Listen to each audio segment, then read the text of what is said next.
Uganda is a country blessed with a variety of landscapes and cultures. The over 24,000 square kilometer country is severely hit by a number of maternal and child health related issues that have led to otherwise preventable deaths.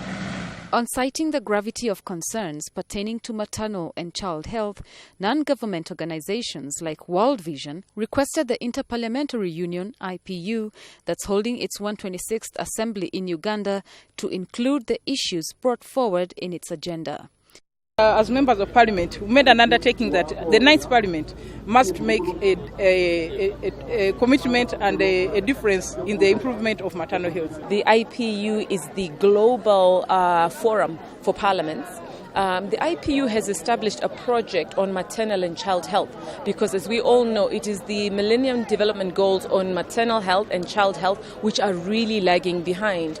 So the IPU's project on maternal and child health seeks to support parliaments to take more effective action on maternal and child health. This, in a way, is to influence policy decisions regarding maternal and child health.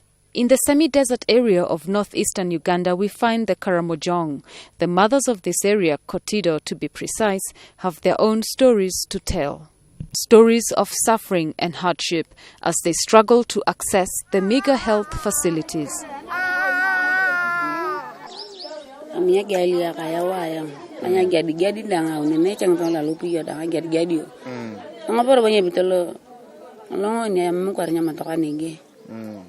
La ringen nege la daktar logo tadauni merni ngaragni kiri wang to lo naganya panarna lo ke jukuni ya gadi dang nege. And at the health centers, the situation is only slightly better as the inadequate staff battle with the overwhelming number of patients. At Health Center 3, the only midwife also doubles as the in-charge clinical nurse. As per now, I'm alone working as a nurse, registered nurse, and I work with 3 other nursing assistants. So you find that mostly, like when it is the antenatal days, I'm a bit overloaded with work. Deliveries are there almost every day because our maternity is functioning. So you find it is really very hectic work for an individual. In the nearby Kabong district, the mothers in the maternity wing of the main hospital have their own harrowing experiences to share as they risk their very lives to get to the hospital.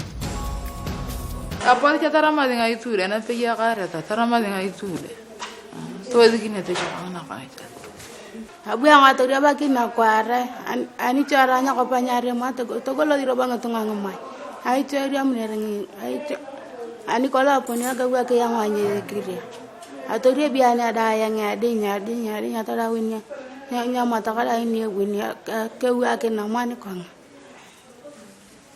ngawa ke kala nya kiri abu kala nya mata kanya kaku ani jong wani winya na ga to yangi karabo ngoni ke duwa ke taranya ate nya kola me ani boeni ke perkini ayong wanege ani ala maranya pera patonga kulo bono. We have shortage of midwives here in maternity ward, lack of trained personnel anyway.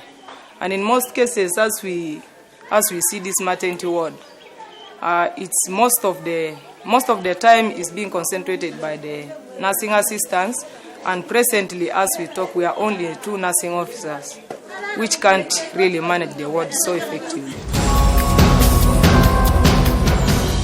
One of the districts that was faced with over 20 years of insurgency is Gulu, found in the north of Uganda. It is no doubt that this district that is under rehabilitation has its fair share of trepidation as regards maternal and child health. What we lack in so much is the gynecologist. You know, in maternity here, we need a specialist whom we have to refer cases that we are unable to, and we as midwives, we have our limitations somewhere. We are supposed to manage, and if we are unable to manage at a certain moment, we need to refer. We need to call the gynecologist. Another challenge is lack of equipment to use. To give one example, sometimes we have to use our torches for the phones to deliver mothers. there's no electricity, sometimes there's no paraffin. You are in total darkness and you use your torch. The distances to be covered to reach a health center has disabled women from accessing them in time, if at all.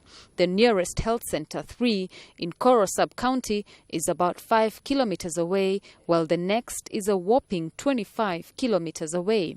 Some of the women prefer to be attended to by the local birth attendants.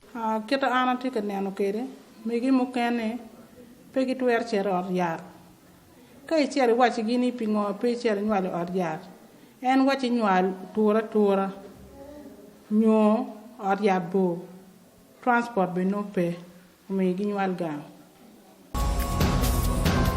As part of the restructuring process, some medical center buildings in the district were constructed, and that was it. No personnel, no equipment, no medicine, but beautiful structures to look at. Some women have had to give birth by the roadside due to lack of transport.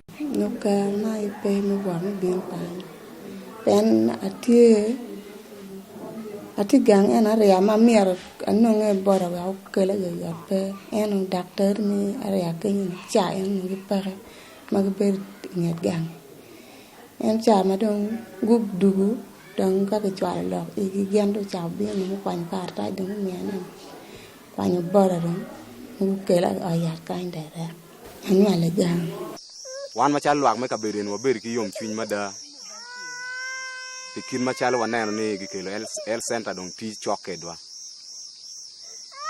ento ikare madong waneno kare tiga cher malai tutwal luak gu ber ka penye ke kengi ni konya ngo ma watwero no ne kum ot ke ken mo chuny ka berin la bon yat. The structure was completed. It is now almost 1 year. When it was a commission, the construction was done under the PRDP program. So the end of was done, and the district has now gone ahead, even now, recruiting some staff. But the financial problem from the ministry is now the one delaying us. But as I speak now, the major problem, this is the only health center in the whole parish. So the major problem we are now facing is the drug. With the drug, it comes from the National Drug Authority, and we have done all our part. As the sub-county, we have submitted all these requisitions to the district, and the district also has submitted all these requisitions to the national government. But they're saying this is still a new health center. It needs coding and other things. So it is the government which is now delaying.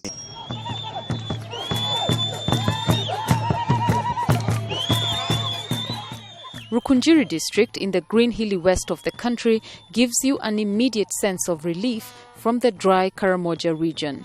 But as regards maternal and child health concerns, does the district have any challenges? I got the hospital and I found the doctors, but there are few drugs. Basically, staffing. We do not have enough midwives in our health centers, and also at all levels, health center tools. And also, even those who are there need further motivation.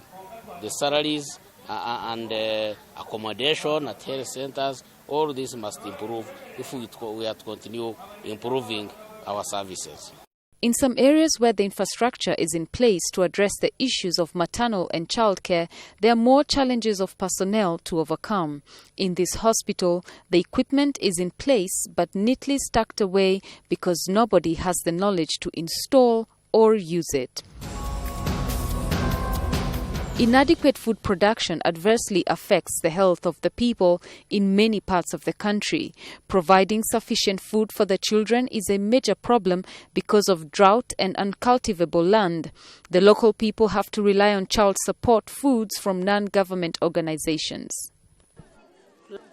Lakini angopeke ndinyi bweni aina kini angdiengulu. Nye kiledang ayakana moni ebabeta nyunkondia ninyi pitelotania. Abacha ngaka ngara kenya pukana nyata mangi dia luga na ngoni akaina kina nyaku jirba ka kora kini ada ni arai kipiro yo kanya kileto wewu ko kunya gwa kino na ko merenye kile wewu nya gwa na ko kunya kuja wewu ni. In Kamuli district, Eastern Uganda, the Safe Motherhood campaign is simply a small step to the attainment of improved maternal and child health. The big question will then be, what should the 126th IPU Assembly be discussing as regards policies to improve maternal and child health, and what more can be done? The issue I would like the IPU to put into consideration very emphatically to address the issue of maternal and child health. Because Uganda as a country, that has been our challenge, and as Africa, especially Southern Africa and Southeast Asia. Those are the challenges that we have. And with those challenges, there is no way we can talk of development. When a mother is sickly, a mother is dying every day in big numbers, and therefore there is no way a family, an individual, and the community can develop, because productivity will definitely reduce when you have a very sick community. Globally, you will understand that maternal health is a global problem. But specifically in Uganda, 435 women out of 100,000 die per year. And this is too much. 16 women die every day. So I think focusing on maternal health is key, and especially on child mortality and child mobility. I think as Parliament, what we need to do, because we are people's representatives, we need to focus more on where have we gone wrong, what have we failed to achieve, where is the problem. And I think what is key here is that the stakeholders have not been involved, have not been mobilized. My belief is that the word cannot translate into much more than what we see. I mean, what does it require for you as a man to go with your wife to the hospital? What does it require with these district leaders to maybe go into communities and through even voluntary work, volunteerism, prepare community access roads? Because this is where the problem is. I think, as we know, of all the MDGs for maternal, newborn and child health are the ones that are performing the worst. And so globally, development and political actors have agreed that they will prioritize MDGs 4, 5, and 6. These are the health-related MDGs.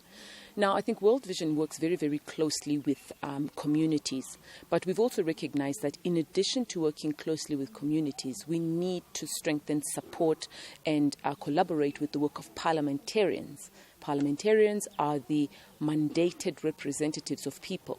They are the ones who bring the voice of citizens into policy and governmental spheres. They're the ones that pass laws and policies. They advocate for budgets and have the role of overseeing government action and expenditure.